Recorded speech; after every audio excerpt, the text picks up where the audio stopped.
Assalamualaikum warahmatullahi wabarakatuh. Perkenalkan, nama saya Frey Arif dengan NIM 41521111069,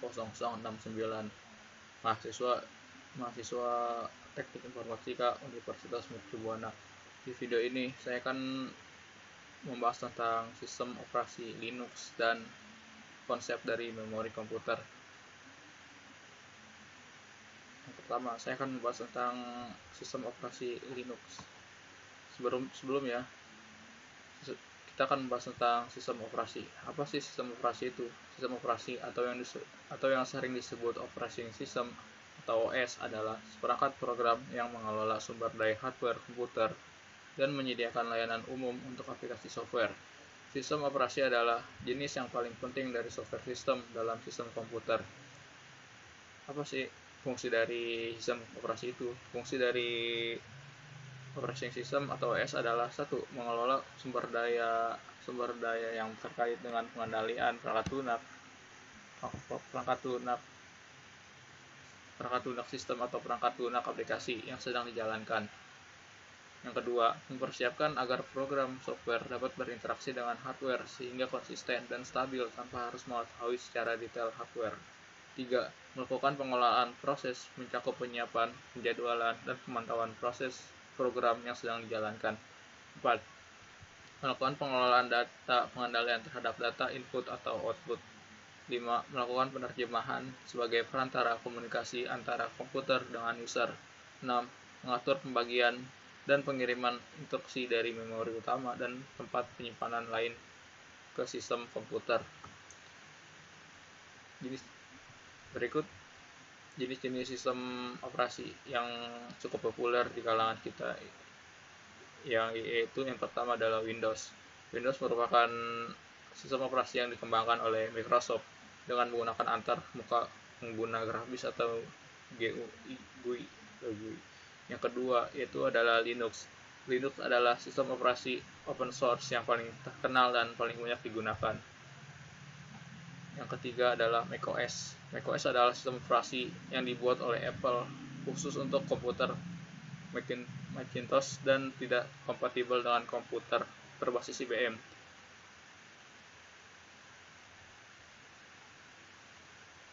Sistem operasi itu diibaratkan sebagai motor dan bahan bakar. Jika motor tanpa bahan bakar, maka motor itu tidak akan bisa digunakan atau dijalankan. Begitu pula dengan sistem operasi.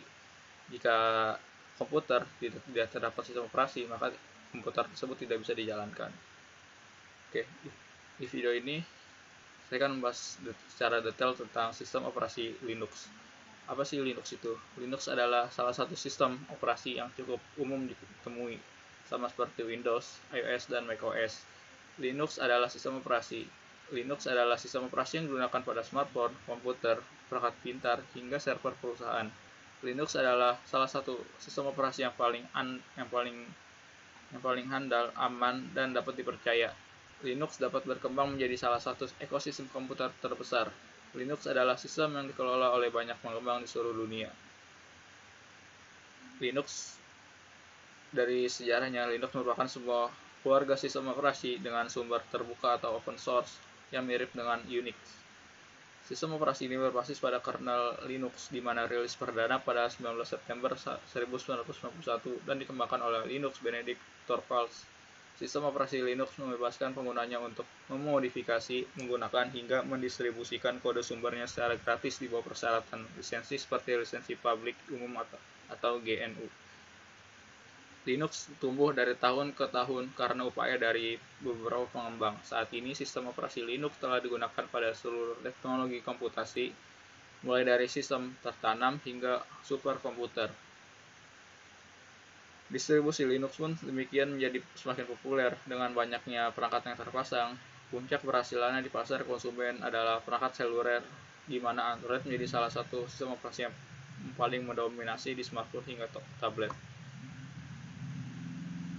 Apa sih bagian-bagian dari Linux?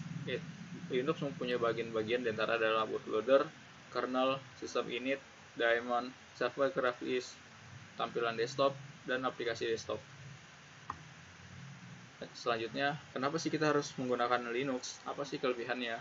kelebihan dari Linux yaitu satu, sistem operasi Linux bisa didapatkan dengan gratis dan pengguna bebas dalam mengembangkannya, alias Linux ini adalah sistem operasi yang open source, gratis dan dapat digunakan secara gratis tanpa harus kita bisa tanpa kita harus membelinya. Yang kedua, meski bisa digunakan secara gratis, sistem operasi ini memiliki jaminan privasi dan keamanan yang terjamin. Yang ketiga, Linux memiliki performa yang cepat. Selain itu, sistem operasi ini termasuk salah satu yang rutin melakukan pembaharuan. Linux memiliki banyak jenis, tak hanya terpaku pada satu produk, dan sangat cocok digunakan untuk para pengembang. Linux memiliki komunitas yang sangat luas, bahkan saking banyaknya komunitas sistem perangkat ini berada di seluruh penjuru dunia. Perintah dasar Linux yang digunakan untuk menghapus direktori sangat mudah. Jadi perintah-perintah yang terdapat di dalam Linux ini itu sangat mudah digunakan, atau ya bisa dibilang masih standar dan dapat digunakan gitu. Selain kelebihannya, Linux pun memiliki kekurangannya, yaitu dukungan terhadap hardware yang masih sedikit. Yang kedua, Linux tidak cocok jika digunakan untuk gaming, sehingga banyak yang meninggalkan Linux ini hanya karena tidak bisa melakukan gaming gitu. Tidak bisa bermain game di komputernya. Yang ketiga, belum banyak aplikasi yang terdapat di dalam sistem ini.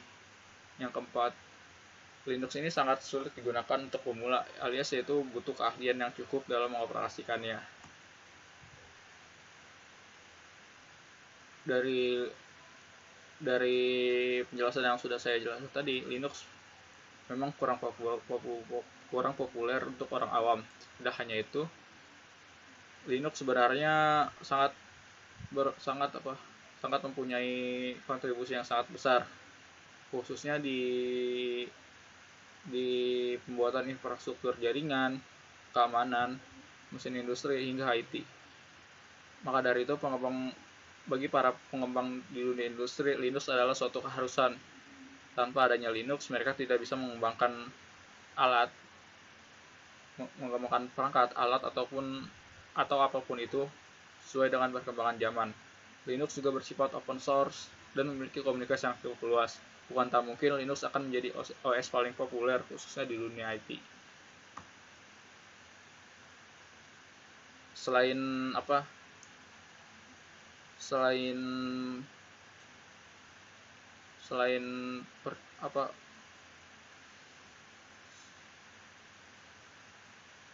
dari peluang masa depannya Linux juga mempunyai ancaman, yaitu berkembangnya sistem operasi macOS membuat Linux mulai ditinggalkan. Terlebih macOS dibuat oleh perusahaan sekelas Apple. Selain itu, macOS berhasil membawa inovasi atau ide yang cukup menarik sehingga membuat sebagian orang ingin menggunakannya. Yang kedua, saya akan bahas tentang konsep memori. Apa itu memori? Memori merupakan komponen yang penting di dalam suatu komputer yang berada di dalam CPU, Central Processing Unit. Memori ini akan menyimpan setiap program atau data yang diproses oleh prosesor. Adapun data atau informasi yang disimpan dalam memori ini bersifat sementara karena data hanya akan tersimpan selama komputer menyala hidup. Jadi ketika memori dimatikan, maka data yang disimpan di memori akan hilang.